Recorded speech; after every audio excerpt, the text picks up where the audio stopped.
NOOSE, or more specifically the National Office of Security Enforcement, is a federal executive department within the Grand Theft Auto universe with a strong presence in GTA 4, GTA 5, GTA Online, and most likely some form of presence within Grand Theft Auto 6. Because if you didn't know, Grand Theft Auto 4, Grand Theft Auto 5, GTA Online, GTA 6, and whatever GTA 6's online version is meant to be, all take place within the same universe. Meaning, even if a company or organization doesn't have a strong or immediately recognizable presence in GTA 6, it doesn't mean it's not there or doesn't have some impact within the world. Some quick recent and new examples are Far Gasoline Company. They don't have a presence in Los Santos, but are huge in Liberty City, and our one and only Devin Weston had some portion of control over it. Redwood Cigarettes, E-Cola, Burger Shot, Cluck and Bell, 24/7 gas stations are all instantly recognizable. But there's one I find much more interesting above the rest of them. iFruit. Grand Theft Auto's version of Apple and their iPhones parodied as iFruit phones. They're there in Grand Theft Auto 4, but since that game doesn't allow you to explore the internet through the phone compared to Michael's iFruit phone some 5 years later, there's a clear technological evolution taking place there and thus creates a genuine sense of world building. The same applies to law enforcement agencies and even laws. While looking into the IAA within Liberty City, I've come to see just how far NOOSE in particular has expanded, and just how deep they're tied to the political aim of the government within Grand Theft Auto, as well as how they work with organizations like the IAA and FIB, GTA's versions of the CIA and FBI, respectively. The immense reach of NOOSE is quite substantial, and the mentality behind this organization is just as scary because while most people just brush them off as simple SWAT members responding to a high-stake, threatening situation, the organization is so much more than that. They appear to be, at times, the public spokesperson for both the FIB and IAA respectively, with at least the latter being directly involved to keep them out of the public eye. And as we covered before, to a degree, they essentially become the IAA's fall guys. But real quick, I want to make something clear. NOOSE actually has two different branches. We'll dive deeper into both branches as the video progresses, but first, I wanted to give a quick overview. The first of the two branches are ones that we're all familiar with, the heavily armed SWAT-looking members within the games. We'd usually see these guys show up when we have accumulated a wanted level of 4 stars in GTA 4 or 3 stars in GTA 5. These members in particular are part of the NOOSE True Division, or the NOOSE Tactical Response Units. The other department is known as the Patriotism and Immigration Authority Branch. That is more tied to border customs and enforcement of immigration laws, and so NOOSE kind of feels like a combination of national security, SWAT, and border patrol all rolled into one, which consequently means anything tied to those three all have effects of expanding NOOSE's power and overall reach, which coincidentally begins with the President of the United States because NOOSE also has a position known as Secretary of Security Enforcement of the United States, which sounds most likely to be on par with the Secretary of Homeland Security within the real world, which then oversees things such as domestic security, counterterrorism, border security, emergency management, major federal law enforcement agencies like ICE, TSA, Secret Service, and FEMA. The Secretary is head of the Department of Homeland Security. If NOOSE functions as a cabinet department overseeing national security enforcement, this is thus a close representation of that whole thing. But this all starts with the President of the United States within Grand Theft Auto, and a renewal of an act that gave law enforcement agencies essentially limitless power. Oh yeah, man, you gotta be careful with them phones, man. People are onto that shit. That Jingoism Act, but that shit means they can pretty much read your thoughts now and get away with it. Thanks for the lecture, Professor. If you watched my video on Agent ULP, which covers a bit of the IAA's operations within Liberty City in 2008, you'd know we briefly touched on the Jingoism Act, which prior to the events of Grand Theft Auto 4 in 2008, the Jingoism Act was already passed into law despite opposition from constitutional historians and civil liberties groups. It would, however, be renewed and expanded upon in the autumn of 2008 by President of the United States Joe H. Lawton. This renewal and expansion would go on to make national news and hence becomes researchable within the websites of Grand Theft Auto 4's internet cafes because it's somewhat new. In short, the renewal and revised expansion of the Jingoism Act under President Lawton meant law enforcement agencies are now constitutionally within their right to conduct surveillance on American citizens, as it begins to criminalize encryption and privacy. Effectively, removing the Fourth Amendment within the Constitution. The bill requires all U.S. citizens to report what's described as un-American behavior and to speak well of the United States government. Proponents of the law argue it will install patriotism and protect America, but as we've discussed before, critics claim it infringes upon many civil liberties. Some newspapers claim it was renewed near unanimously by Congress. But according to the newspaper The Liberty Tree, the updated legislation eliminates the checks and balances which reportedly diminished America's national security. For example, the bill includes a provision to discard history books critical of abandoning a free republic. Additionally, it introduces mandatory family values and completely outlaws sodomy, except in what is described as rare cases, although no description of what a rare case can be is given. In addition to this, in order to locate individuals who allegedly threaten national security, citizens must provide their email passwords to the authorities. But it doesn't end there. They promote sharing access to your medical records, tax records, library borrowing. If you shave downstairs, how many times you've taken the country's name in vain and slurs against the president, and to report people that use the F word, expose a minor to adult conversations, and exposure of the female breast, even for the purpose of breastfeeding. So not only are you encouraged to submit yourself to the government, but you're also encouraged to actively do the government spying. Otherwise, you all fall under umbrella surveillance thanks to suspicion of you being a potential terrorist. Prominent political figures such as Liberty City Mayor Julio Ochoa and Congressman Thomas Stubbs III support the legislation expansion. Ochoa goes a step further by organizing a celebratory parade, while Stubbs publicly endorses the bill on his social media page. Although not everyone views the legislation as a victory, so naturally it remains controversial. The writers at Public Liberty Online assert that conservatives have undermined the Constitution, claiming that the war on terror is in reality a war on commuters and the poor. In addition to the internet news, the Jingoism Act is mentioned by a few characters, signifying its impact. As a solid example, during the Corner Kids mission, the Drive Back segment, and the Ballad of Gay Tony DLC, Luis lectures Armando and Enrique about government surveillance, claiming that the Jingoism Act permits the authorities to quote-unquote read your thoughts with zero consequences. Moreover, law enforcement forbids the player from crossing the closed bridges in Liberty City, often citing the Jingoism Act. Essentially, once this bill takes effect, President Lawton has locked the nation down, sparked heated debates between the left and rights, with many of the rights attacking the liberals, claiming they're sissies, pansies, and un-American, while the liberals claim that this is nothing more than a facade to steal rights from the average Americans. Needless to say, the U.S. is greatly divided on the matter. Despite this, coverage on President Lawton continues to report he personally attended the swearing-in of 30,000 new NOOSE agents to secure the homeland, while reassuring Americans their government has everything under control.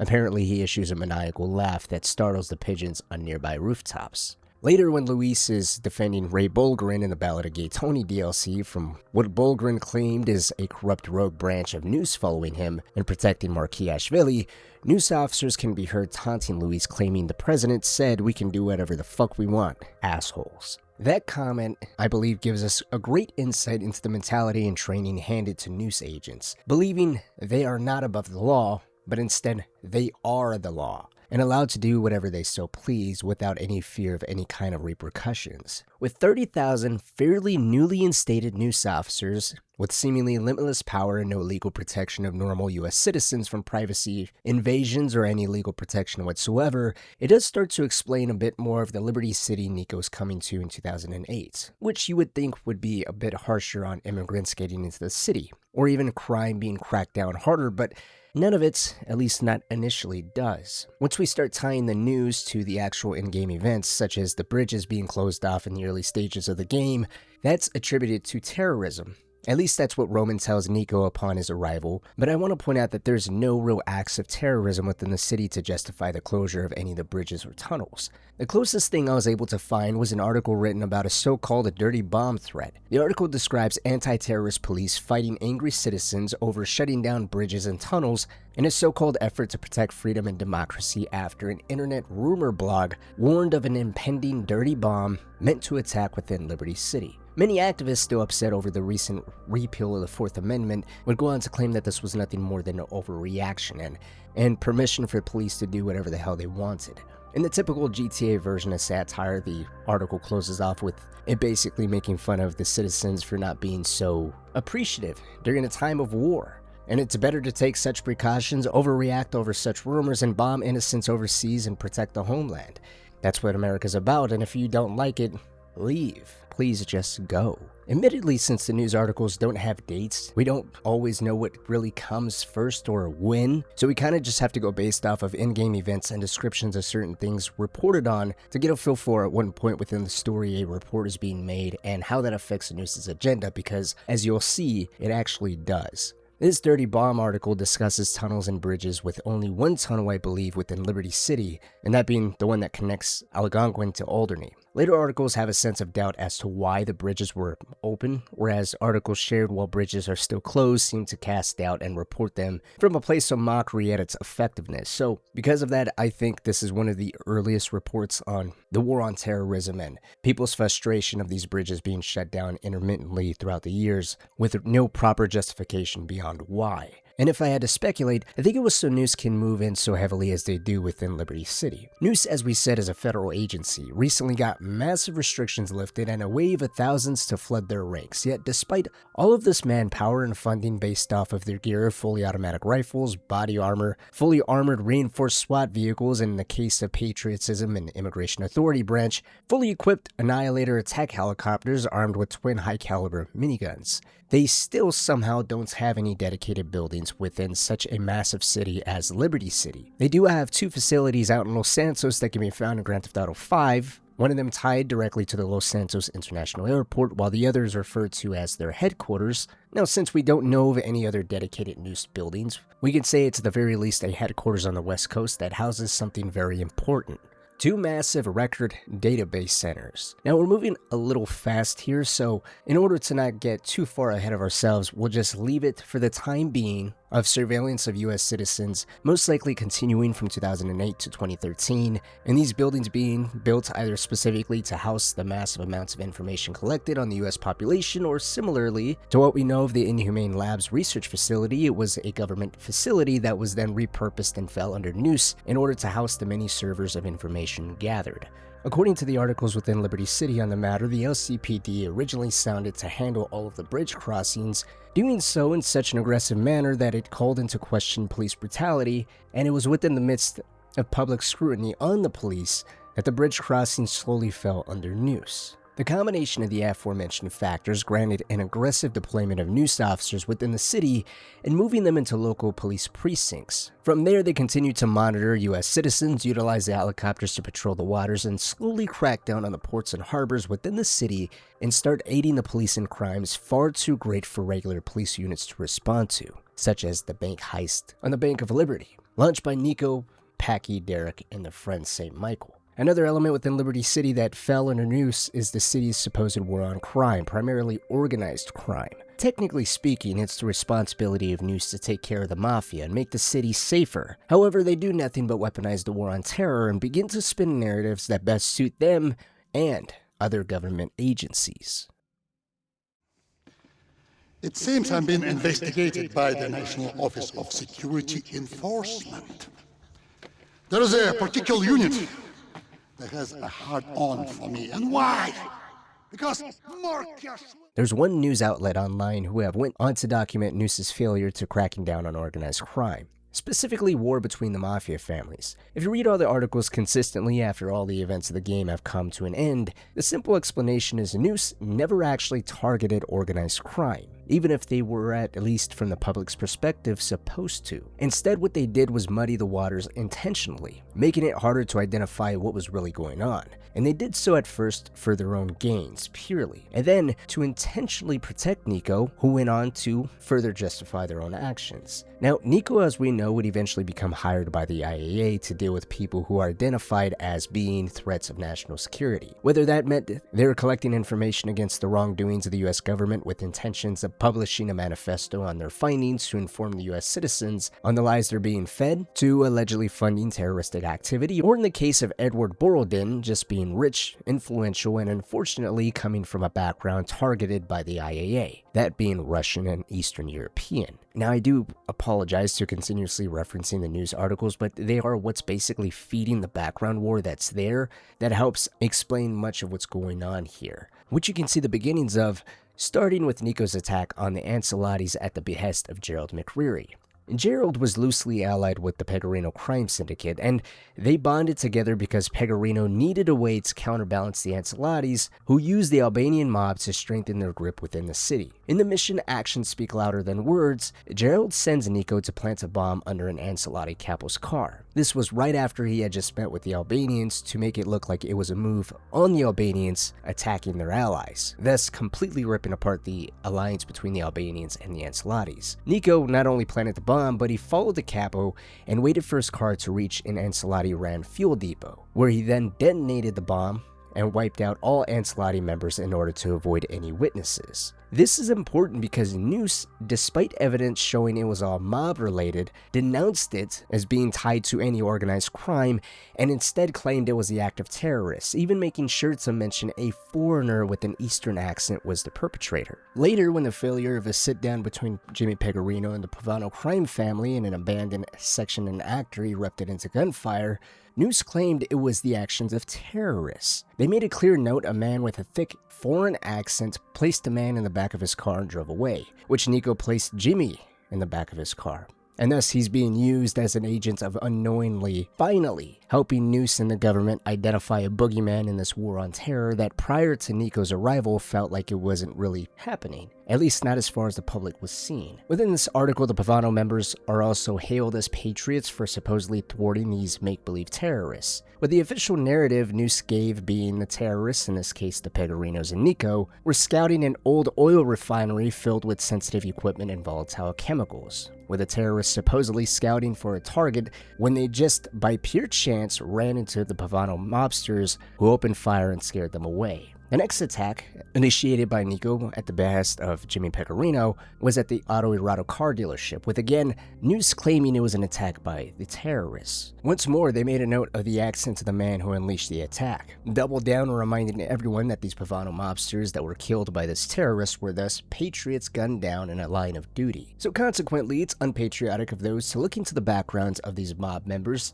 and to even suggest their deaths were tied to any form of organized crime. It's in fact your duty as an American to accept NOOSE telling you it was all a terrorist plot, and to take pride knowing that NOOSE, in response to the attack at the autoerotica car dealership, reacted by moving a number of suspects already in custody from Liberty City to an offshore questioning center. Publicly, you can see how NOOSE finally get their boogeyman, and they finally have a group of people to increase discrimination against Eastern European and primarily Russians. Now this ties back to the IAA. Without repeating everything said in Agent ULP video in short, NOOSE, and to a smaller degree the FIB, gave the public excuses for everything they seen and heard done by Nico while he was carrying out hits for the IAA, with the official narrative being either people don't know what they're talking about, they didn't see or hear something they most certainly did, or people are correct, they did see something and they should be afraid of organized crime, although it's the wrong organized crime that they're thinking of.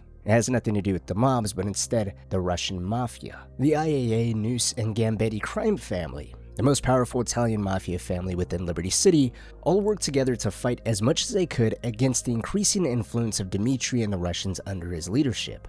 Agent ULP connects Nico to John Gravelli, head of the Gambetti crime family, and his first job for Nico is to make sure Bobby Jefferson, the former Secretary of Security Enforcement, safely reaches City Hall so he can give a public speech identifying the increasing violence within the city as being a result of immigrants coming from the East and the rise of the Russian mafia. Jefferson's speech even used a very sly tactic, admitting Italian mafias have always been a parasite on the city, but at least they are a known entity, and thus the limits of the mob are better known compared to the new threat of the Russian criminals. That's described as a new breed that's completely foreign to them, and thus they have no idea how far they're willing to go in order to make a buck. Therefore, even though Nico was really in all for his own personal gains, he played a major role in pushing the Russians out, reinstating the status quo in terms of the underground power within the city, and probably increasing the overall power of NOOSE within the city as well. If everything he did was identified as terroristic based and the Russians were finally identified as such, the overall justification for everything NOOSE did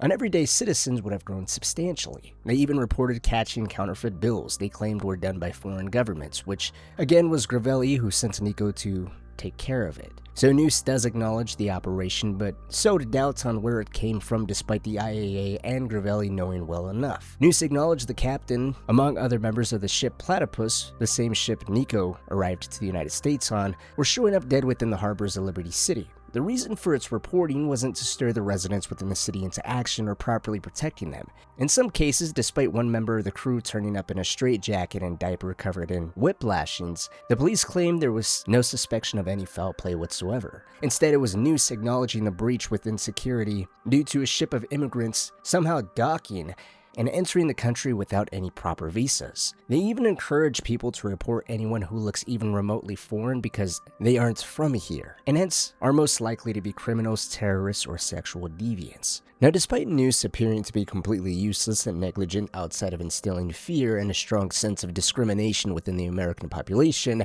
I'd like to point out that NOOSE was in fact very successful when it wanted to be. When Bulgarin claims they were investigating him, I believe that to be 100% true, simply for the fact of him being Russian, and the Russians becoming a prime target within the country's war on terror. Ashvili throwing in some cash to deal with Bulgarin was most likely a win-win situation with that rogue branch, getting some extra cash while taking care of a person the Jingoism Act was considering a threat to national security.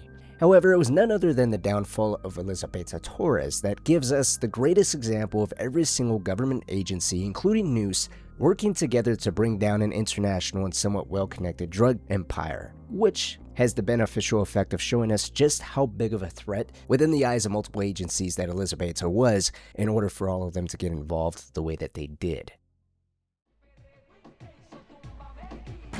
Hey, man, this is getting out of control. The police are all over me. I can feel them. So I'm gonna go to prison for a long time. So my life is over. Thanks to Michelle, or more appropriately named Karen, we know the IAA had close eyes on Elizabeta Torres. After all, it was after Nico was sent to secure some cocaine she had lost thanks to an untrustworthy contact little Jacob introduced her to. Nico went and obtained the lost cocaine to find Karen receiving said cocaine as evidence and warning him to stay away from her on account of the heavy police activity surrounding Elizabeta. Thanks to Karen, Nico was warned that it was only a matter of time until she was taken down, and if you look at everything happening around her, the writing truly was on the wall. Now, in terms of the cocaine, apart from the IAA basically revealing itself through Karen, NOOSE also had a hand in securing those drugs, as they were the one who went on to raid the abandoned hospital that the lost cocaine was being held at. This would cause Nico to basically shoot his way out and kill a handful of NOOSE agents in order to escape with the cocaine. Signaling NOOSE was at the very least being utilized as the heavily armed response within her crackdown. But then again, if we backtrack just a little bit here, NOOSE was also the ones responding to the police sting operation that went south involving Playboy X, Johnny, and Nico. But most important of all is the FIB's involvement. Something that can easily go over your head if you're not paying close attention is during the mission Martha Full of Grace in the Lost and Damned DLC, Johnny is sent by Elizabeta to help pick up her drug mule, Martha, at the airport coming from Puerto Rico. When Johnny arrives, a man in a black and white suit can be seen leading Martha into police custody. Now, that man wearing that black and white suit actually works for the FIB. Since they were already waiting for Martha, it stands to reason the entire shipment had been compromised long before she ever actually landed. Airports fall under federal jurisdiction, making it perfectly reasonable for the FIB rather than the LCPD to take her into custody. The IAA, on the other hand, may have been responsible for gathering the actual intelligence that exposed the whole operation, but could have left the arrest itself to the FIB while investigators quietly built a broader case against Elizabeta Torres and everyone connected to her network. Then, whenever that investigation reached the point where armed resistance or high-risk raids were expected, NOOSE emerged as the government's proverbial sword. It carried out the tactical operations while also becoming the public face of the federal response, reassuring citizens when convenient or amplifying fears whenever doing so further justified expanding security measures. Since Karen was still doing her investigation on who Nico really was and what his connections to Russians within the city were, her reveal of working with law enforcement may actually explain that she at least got far enough to understand Nico wasn't affiliated with the Russians within the city, had a very desirable set of skills making him a prime candidate to use for the IAA's own purposes, and that's despite him killing federal agents and local law enforcement officers on a few occasions, showing the irony of sacrificing American lives and using their killer to counter terrorism in an effort to further save more American lives. Finally, while we can go down the list of vehicles and overall armaments of NOOSE, I thought it'd be much more fitting to explain in Grand Theft Auto 5, 5 years after the renewal of the Jingoism Act, it's still in effect. President Joe H. Lawton is still the serving president of the United States, and thus the Fourth Amendment is still overridden, allowing NOOSE to continue to spy on U.S. citizens. I pointed out earlier in this video how in Los Santos there's 2 buildings within this government facility housing databases. In GTA 5, we also see the FIB and IAA are still continuing their war on terror. Unfortunately, since news articles and reports aren't as, let's say, consistent or filled with insightful information into the universe of Grand Theft Auto 5, it just leaves a kind of massive hole of speculation on what the war on terror has evolved into within the US. People have already made it known that NOOSE is allowed and more than willing to spy on whoever and whenever they like, with the IAA even revealing they are more than aware of people and events despite the public being told otherwise. It's a world of lies, and looking the other way when it best suits them. The continued enforcement of the Jingoism Act, for me, has gone on to explain a bit of the war on terror that's given to us in Grand Theft Auto 5, to a small degree, I should say. In doing these videos, I never quite fully understood the whole point of the reasoning behind it. Steve Haynes always claimed it was overfunding, looking to be the ones to uncover a major terrorist plot first before the IAA. After killing the so-called Azerbaijani, though, the whole subject of terrorism falls apart and becomes beating the IAA and uncovering a terroristic plot to then the IAA actually helping the terrorists. We all know how dramatic and unreliable of a source Steve is, so it's all difficult to say, but at the very least, it does show why there's such an underlying sentiment on a strong sense of an American national identity and the continued push of terrorists being an active threat.